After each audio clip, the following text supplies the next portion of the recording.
Hello! అందరూ నమస్కారం. Movie review of 'troll' 2020 release అయింది. నెట్‌ఫ్లిక్స్‌లో స్ట్రీమింగ్ అవుతుంది. ఇదొక యాక్షన్ అడ్వెంచర్ మూవీ. ఈ మూవీ 'ట్రోల్' పార్ట్ 2 ఇది. పార్ట్ 1 మూవీ 2022 రిలీజ్ చేసి ఆల్రెడీ నెట్‌ఫ్లిక్స్‌లో స్ట్రీమింగ్ అవుతుంది. మీరు పార్ట్ 1 చూడకపోతే ఫస్ట్ పార్ట్ 1 చూడండి. ఆ తర్వాత పార్ట్ 2 కూడా చూడండి. ఈ 2 మూవీస్ నెట్‌ఫ్లిక్స్‌లోనే స్ట్రీమింగ్ అవుతున్నాయి. పార్ట్ 1లో జస్ట్ ఇంట్రడక్షన్ చెప్తారు. ఆ ట్రోల్స్ ఎవరు? అసలు ఏం చేస్తారు? అవి ఎందుకు నిద్రలేచాయి? అనేది పార్ట్ 1లో చూపిస్తారన్నమాట. పార్ట్ 2లో వచ్చేసరికి దానికి సంబంధించిన ఒక చిన్న స్టోరీయే చెప్తారు. ఆ స్టోరీ చూడ్డానికైతే ఓకే ఓకేలాగా అనిపిస్తది.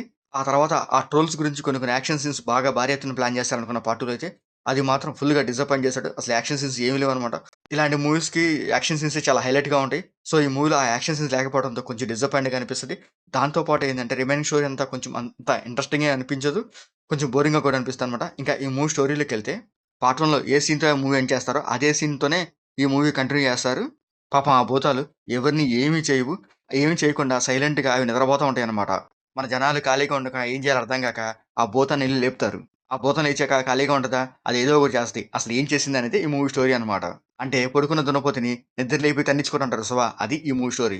సరే మన జనాలందరూ కలిసి ఆ భూతాన్ని లేపారు.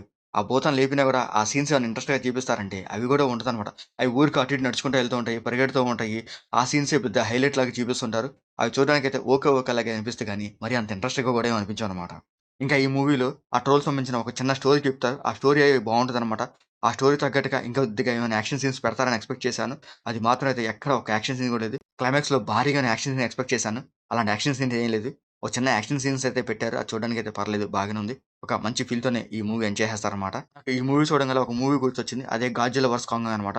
అవి పెద్ద పెద్ద జంతువులు. అవి కొట్టుకున్నప్పుడు వారి మధ్య వచ్చే యాక్షన్ సీన్స్ చాలా బాగుంటాయనమాట. అవి పక్కనున్న బిల్డింగ్‌లు, రోడ్లు అన్నీ పగలగొడతా ఉంటాయి. సో, అట్లాంటి సీన్స్ ఈ మూవీలో బాగా ఎక్స్‌పెక్ట్ చేశాను. అవి మాత్రం ఒక్కటంటే ఒక్క సీన్ కూడా లేదనమాట. అవి చూడడానికి కూడా అంత ఎఫెక్టివ్‌గా అయితే ఏం లేదు. స్టోరీ కూడా ఏదో పెట్టినట్టుగా అనిపిస్తది తప్ప గాని, ఆ స్టోరీకి మనం ఎక్కడ కనెక్ట్ అవ్వం. చూడడానికైతే ఓకే ఓకేలాగా అనిపిస్తది. స్టోరీ బావుందండి. ఆ స్టోరీ తగ్గట్టుగా ఇంకొంచెం యాక్షన్ డోస్ పెంచుంటే బావుండేదనిపించింది. ఇంకా ఈ మూవీలో ప్రొఫెసర్ నోరాగా 'ఐని మరియా' చేసింది. తన క్యారెక్టర్ బావుంటది. ఆ క్యారెక్టర్ తగ్గట్టు తన యాక్టింగ్ పెర్ఫార్మన్స్ కూడా బావుంటదనమాట. ఇంకా రిమైనింగ్ క్యారెక్టర్స్ కూడా పర్లేదు ఓకే ఓకేలాగా అనిపిస్తాయి. ఇంకా ఈ మూవీలో మ్యూజిక్ కూడా బాగానే ఉంటది. ఇంకా ఈ మూవీ టెక్నిక్ కూడా కాస్త బాగానే ఉంటది. ఆ పెద్ద పెద్ద భూతాలు నిద్ర లేగటం, ఆ నిద్ర లేచి అటు ఇటు తిరగటం, ఆ సీన్స్ చూడడానికైతే పర్లేదు ఓకే ఓకేలాగా అనిపిస్తాయి. ఇంకా ఈ మూవీలో బ్లడ్ సీన్స్ గాని, అడల్ట్ సీన్స్ గాని అంతగా ఏం లేవు. ఇంకా ఈ మూవీ ఓవరాల్‌గా అయితే పర్లేదు. ఏదో ఒకసారి చూడొచ్చు. మీరు చూడాలనుకుంటే నెట్‌ఫ్లిక్స్‌లో స్ట్రీమింగ్ అవుతుంది. మీకు నచ్చితే చూడండి. లేకపోతే లీవ్ ఇట్. మీకు మా వీడియోస్ నచ్చితే లైక్ చేయండి, షేర్ చేయండి, సబ్స్క్రైబ్ చేసుకోండి. Thank you for watching.